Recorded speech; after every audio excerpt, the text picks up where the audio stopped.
In today's video, we are going to take a look at the 3DEXPERIENCE project planning app, which is part of the project planner role.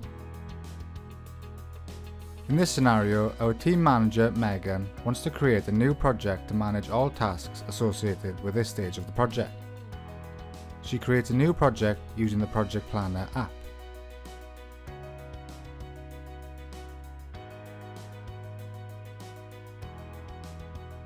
Once the project is created, she starts defining it, adding tasks and deadlines with rough durations.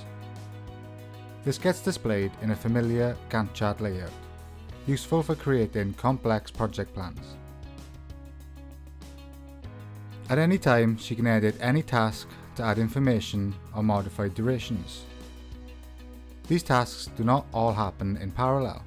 She will need to create some dependencies. It is as easy as drag and drop. Notice how the timeline adjusts based on the dependent relationships.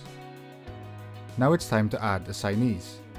Tasks can be assigned to individual users, multiple members, or even groups.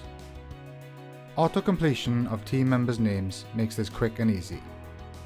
As we have seen with tasks, information can be added to each task so the assignees have all the resources that they need.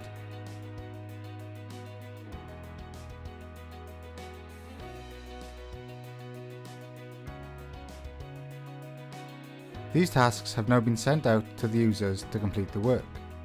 They automatically appear in their to-do lists. They each pick the task they want to work on and drag it to in work. This lets the others know that this is being worked on. They read the description of the task and get to work. In SOLIDWORKS, they were tasked with creating and uploading a new variation of an existing component. They've created the part from scratch and are ready to save. Before doing so, they use the Smart Properties My CAD tool to create some custom properties for the file. These properties are essential for naming the part with the correct serial number and useful for linking intelligent properties between SOLIDWORKS and 3DEXPERIENCE. Smart Properties will automatically rename the SOLIDWORKS file on save, so the file is always named correctly with a defined part number. Once the file is saved to 3DEXPERIENCE, the assignees then move the task from in work to complete, to let the rest of the team know that the work is done.